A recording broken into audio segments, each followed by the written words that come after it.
കറിക്കും കൂട്ടാനൊക്കെ പകരം ഈ ഒരൊറ്റ ഐറ്റം മാത്രം മതി കേട്ടോ. ഒരു പ്ലേറ്റ് ചോറുണ്ണാൻ അത്രയ്ക്ക് രുചിയുള്ളൊരു ചമ്മന്തിയാണിത്. അപ്പോൾ നമുക്കിത് എങ്ങനെയാണ് റെഡിയാക്കി എടുക്കുക എന്നുള്ളതൊന്ന് നോക്കാം. അപ്പോൾ ഇതിനായിട്ട് ഞാനിവിടെ 1/2 കപ്പ് ഉണക്ക ചെമ്മീനാണ് എടുത്തിട്ടുള്ളത്. ഉണക്ക ചെമ്മീൻ അതിൻ്റെ ആ ഒരു തലഭാഗമൊക്കെ കളഞ്ഞിട്ട് നന്നായിട്ട് കഴുകി വെള്ളം വാരാൻ വേണ്ടിയിട്ട് വെച്ചതാണ് കേട്ടോ. ഇതുപോലെ ഒരു അരിപ്പയിൽ കുറച്ച് സമയം ഒന്ന് ഊറ്റി വെള്ളമൊക്കെ ഒന്ന് വാർന്ന് പോയതിന് ശേഷം ചൂടായിട്ടുള്ളൊരു പാനിലേക്ക് ചേർത്ത് കൊടുത്തിട്ട് വറുത്തെടുക്കണം.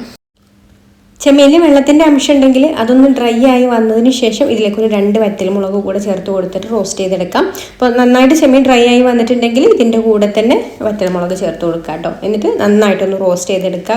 കരിഞ്ഞു പോയരുത് കേട്ടോ. ഒരു ലോ മീഡിയം ഫ്ലെയിമിൽ വെച്ചിട്ട് വറുത്തെടുത്താൽ മതി. ഹൈ ഫ്ലെയിമിൽ വെച്ചാൽ ചെമ്മീൻ പെട്ടെന്ന് തന്നെ കരിഞ്ഞു പോകും. അപ്പോൾ നമുക്ക് ഇതിൻ്റെ ഉൾഭാഗം കൂടെ ഒന്ന് ഹാർഡായിട്ട് വരണം. ഇതിങ്ങനെ റോസ്റ്റ് ചെയ്തിട്ട് നമ്മളിങ്ങനെ പിടിച്ച് നോക്കിയാൽ ചെമ്മീൻ ഇങ്ങനെ പൊട്ടുന്ന ആ ഒരു പരുവത്തിൽ, ഇങ്ങനെ പൊടിഞ്ഞ് വരുന്ന ആ ഒരു പരുവത്തിലായിട്ട് കിട്ടണം കേട്ടോ. അപ്പോൾ അതുവരെ നന്നായിട്ടൊന്ന് വറുത്തെടുക്കുക. ലോ മീഡിയം ഫ്ലെയിമിൽ വെച്ചിട്ട് അങ്ങ് വറുത്തെടുത്താൽ മതി.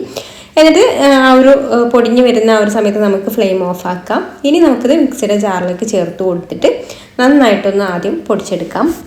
ഇനി നമുക്കിതിലേക്ക് തൊലിയൊക്കെ കളഞ്ഞ് ചെറുതായിട്ട് മുറിച്ചെടുത്തിട്ടുള്ള പച്ചമാങ്ങ ചേർത്ത് കൊടുക്കാം. അത് പുളിക്ക് ആവശ്യത്തിനുള്ളത് ചേർത്ത് കൊടുക്കാം കേട്ടോ. അപ്പോൾ ഇനി മാങ്ങയുടെ സീസൺ അല്ലാത്ത സമയത്താണെന്നുണ്ടെങ്കിൽ സാധാരണ വാളംപുളി ചേർത്ത് കൊടുക്കാം. അപ്പോൾ പച്ചമാങ്ങയാണ് കൂടുതൽ ടേസ്റ്റ്. അപ്പോൾ പച്ചമാങ്ങയുടെ സീസണിലാണ് എല്ലാവരും ഈ ഒരു ചമ്മന്തി റെഡിയാക്കി എടുക്കാറുള്ളത്. അതുപോലെ തന്നെ ചെറിയ ഉള്ളിയും ചേർത്ത് കൊടുക്കുന്നുണ്ട്, ഒരു 2-3 പിന്നെ ഒരു 2 ടേബിൾ സ്പൂൺ തേങ്ങയും ചേർത്ത് കൊടുക്കുന്നുണ്ട് കേട്ടോ.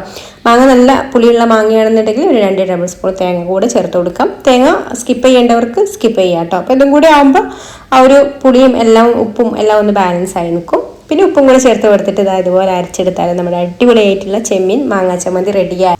ഇഷ്ടമായിട്ടുണ്ടെങ്കിൽ ലൈക്ക് ചെയ്യാനും ഷെയർ ചെയ്യാനും ചാനലൊന്ന് സബ്സ്ക്രൈബ് ചെയ്യാനും അതുപോലെ ഫേസ്ബുക്കിലാണ് കാണുന്നുണ്ടെങ്കിൽ പേജ് ഒന്ന് ഫോളോ ചെയ്യാനും കൂടി മറക്കല്ലേ. അപ്പോൾ മറ്റൊരു നല്ല റെസിപ്പിയുമായിട്ട് അടുത്ത വീഡിയോയിൽ കാണാം. താങ്ക്